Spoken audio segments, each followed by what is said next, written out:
এর সম্মানীয় অধ্যক্ষ মহোদয়, ইনি অত্যন্ত সিনিয়র লিডার, 5 বারের এমএলএ এবং 2বার এডুকেশন মিনিস্টার ছিলেন বাসুদেবজি। তাতে ইনি আমার সঙ্গে মিট করতে চেয়েছিলেন, আমিও মিট করতে চাইলাম। উনি আমাদের অতিথি এবং ভারতীয় জনতা পার্টির একজন বলিষ্ঠ নেতা। আমি ওনাকে অধ্যক্ষ হিসেবে পশ্চিমবঙ্গ বিধানসভায় যা যা এই স্পিকার করেন সেগুলো একটু কাগজ সহ দিলাম। এক হচ্ছে অষ্টম তফসিলি যে 10th শিডিউল আছে, দলত্যাগ বিরোধী আইন, 11 সাল থেকে মোট 51 জনকে সুইচ ওভার করিয়েছে। এরা বিজেপির করিয়েছে, কংগ্রেসের করিয়েছে, সিপিএমের করিয়েছে, ফরওয়ার্ড ব্লকের করিয়েছে, আরএসপির করিয়েছে, এমনকি গোর্খা জনমুক্তি মোর্চারও করিয়েছে। একটাও 10th শিডিউলের এখানে কার্যকর উদাহরণ নেই বলেছি। আমি বলেছি আপনার তো বিরোধী নেতা হচ্ছেন সচিন পাইলট, কতগুলো স্ট্যান্ডিং কমিটির চেয়ারম্যান দিয়েছেন? উনি বললো অনেকগুলো আছে প্রপোর্শনালি। তাহলে এখানে একটা স্ট্যান্ডিং কমিটি বা হাউস কমিটির চেয়ারম্যান বিরোধী দলকে দেওয়া হয়নি। আমি ওনাকে জানতে চাইলাম আপনার পিএসসির চেয়ারম্যান কি? বললো পিএসসির চেয়ারম্যান এলওপি। আমি বললাম প্র্যাকটিস কি আছে? না এলওপি হন অথবা এলওপি মনোনীত কোনো লোক হন।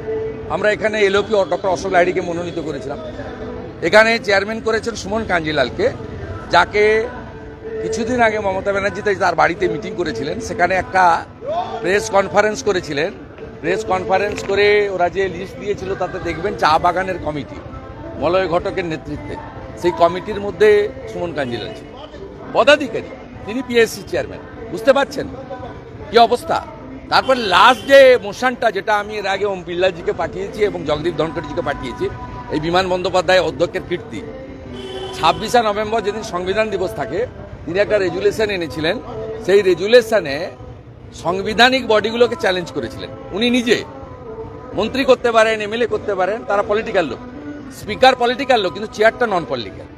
তিনি তার নিজে মুখ করা জায়গায় সাংবিধানিক বডি, সেন্ট্রাল এজেন্সির বিরুদ্ধে বলেছেন, সেন্ট্রাল গভর্নমেন্টের বিরুদ্ধে বলেছেন।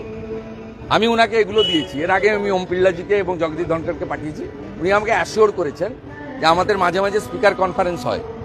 আমি আমার কলিগ স্পিকারদেরকে বলবো এবং আমি লোকসভার স্পিকারকেও, আপনিও পাঠিয়েছেন, আমিও বলবো এই বিষয়গুলো দেশের অন্যান্য রাজ্যের জানা উচিত।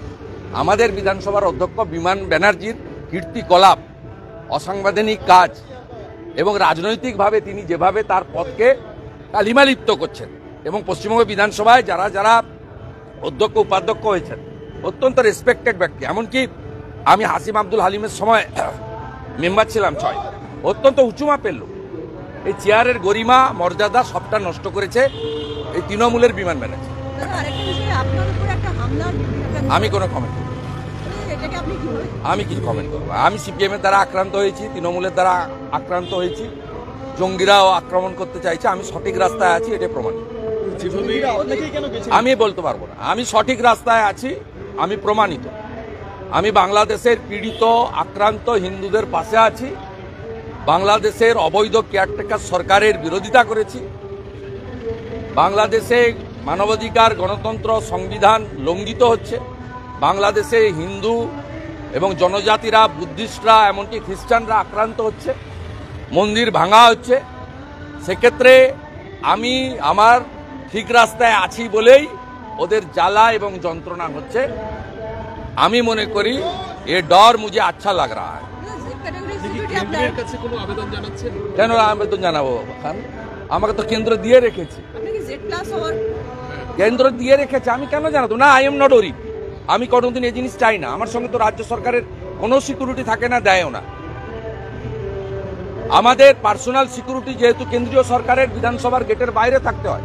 আমি রাজস্থানের স্পিকারকে বলেছি যে শুনে রাখুন, কেন্দ্রীয় নিরাপত্তা বাহিনী পায় বিজেপির এমএলএরা, তাদেরকে বাইরে রাখতে হয়। আমরা যদি অ্যাসেম্বলির ভিতরে, আমরা তো আক্রান্ত হয়েছি, তপন চ্যাটার্জি এর আগে শারীরিক আক্রমণ করতে এসেছেন, সেদিনকেও গেটের সামনে একজন আক্রমণ করতে গেছে ভিতরে। আমরা তো একা যাই। আর তৃণমূলের এমএলএদের সঙ্গে যেহেতু কলকাতা পুলিশ, রাজ্য পুলিশ থাকে, তাদেরকে অ্যালাউ করা হয়। যারা বর্ডারে পাহারা দিচ্ছে, যারা কাশ্মীরে লড়াই করছে উগ্রপন্থীদের সঙ্গে, সেই সিআরপিএফ, সিআইএসএফ, তাদেরকে বাইরে রাখা হয়। এর থেকে বড় লজ্জার কিছু আছেনি? যে উগ্রপন্থীরা এসেছেন তারা দক্ষিণ চব্বিশ পরগনায় মৎস্যজীবী বা নৌবাহিনী, মানে এটা কমফোর্ট জোন। হ্যাঁ, এখানে কাশ্মীর থেকে পুলিশ আসে, উগ্রপন্থী ধরা পড়ে, এখানে আসাম থেকে পুলিশ আসে উগ্রপন্থীকে ধরার জন্য, এটা সেফ জোন। আমাকে স্পিকার রাজস্থান বলছিলেন যে আমার এলাকাতেও রোহিঙ্গা মুসলমানদের আবাস হয়েছে, আমরা সাপ্লাই করছেন মমতা ব্যানার্জি।